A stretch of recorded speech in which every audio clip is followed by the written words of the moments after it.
फक्त एका रात्रीमध्ये एवढा हैदोस घातलेला आहे। त्याच्यामुळं शेतकरी कसा जगणार, ज्याला आपण जगाचा पोशिंदा म्हणतो।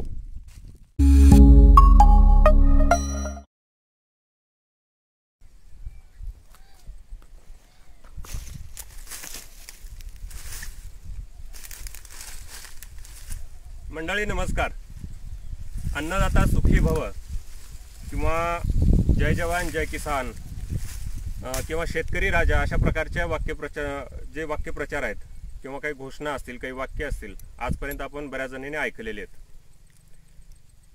पण शेतकऱ्याला राजा म्हणण्यापूर्वी ॲक्च्युली जी ग्राउंड रियालिटी आज कित्येक शेतकऱ्यांची जी एक वास्तवदर्शी जी एक दुसरी बाजू आहे ती बहुतेकदा आपल्या समोर येत नाही।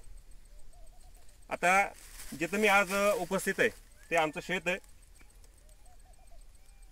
आणि ऑलरेडी नैसर्गिक आपत्तीच्या संकटामध्ये शेतकरी सापडलेला असताना आजकाल इतर प्राण्यांमुळे होणारं जे नुकसान आहे या सर्व गर्तेमध्ये आजचा शेतकरी सापडलेला आहे। आणि त्याचं एक उदाहरण म्हणून, एक छोटंसं उदाहरण म्हणून तुम्ही हे बघू शकता की इथं हे मक्याचं पीक आहे आणि जो इथं हैदोस घातलेला आहे, जे नुकसान झालेलं आहे हे फक्त एका रात्रीमध्ये झालेलं आहे। जवळपास 20 ते 25 रानडुकरांचा कळप हा या ठिकाणी घुसला आणि पूर्ण मक्याचं जे पीक आहे ते नाहीसं झालेलं आहे।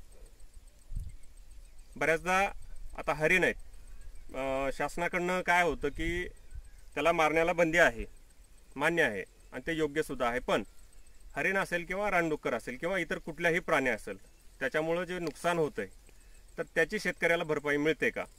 आज महाराष्ट्रातील नव्हे देशातील कित्येक शेतकऱ्यांना या संकटाला सामोरं जावं लागतंय।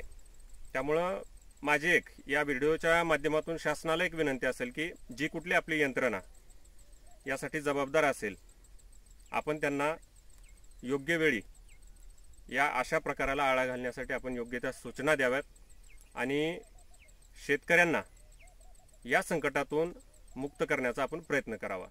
धन्यवाद। मंडळी, आता हे एक आंब्याचं झाड आहे आणि बऱ्यापैकी हे वाढलेलं झाड आहे, पण या झाडाला सुद्धा रानडुकरांनी हे अशा प्रकारे, हे तुम्ही समोर बघू शकता, त्यांनी कसं त्याला नुकसान केलेलं आहे बघा। आणि यानंतर आणखीन काही झाडं दाखवतो तुम्हाला। यावर्षी आम्ही या जाग्यावरती या रानामध्ये काही कलम केलेली आंब्याची झाडं लावली होती।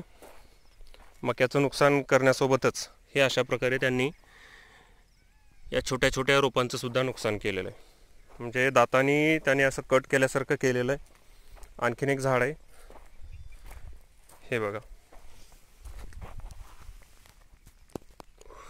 हे इथं समोर जे दिसतंय हे इथनं त्यांनी दातांनी याला चावण्याचा प्रयत्न केलेला आहे आणि आता हे पूर्ण झाडं हे अशा प्रकारे निकामी होत चालली आहेत।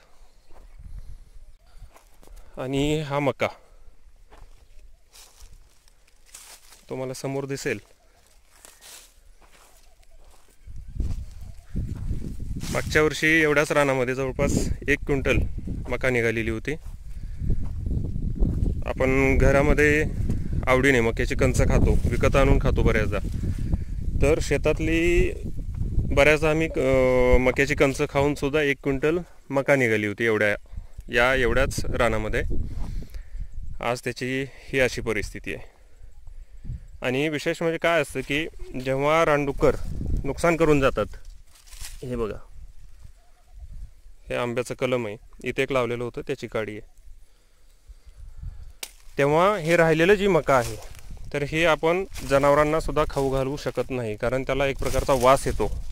त्याच्यामुळं जनावरं हे राहिलेलं सुद्धा मका हे खात नाहीत।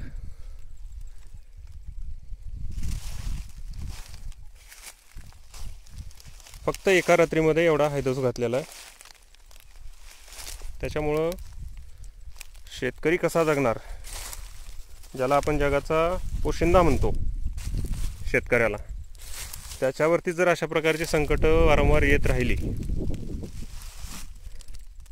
तर मग काळ कठीण आहे, येणारा काळ किंवा शेतकऱ्यांचं जगणं खूप कठीण आहे।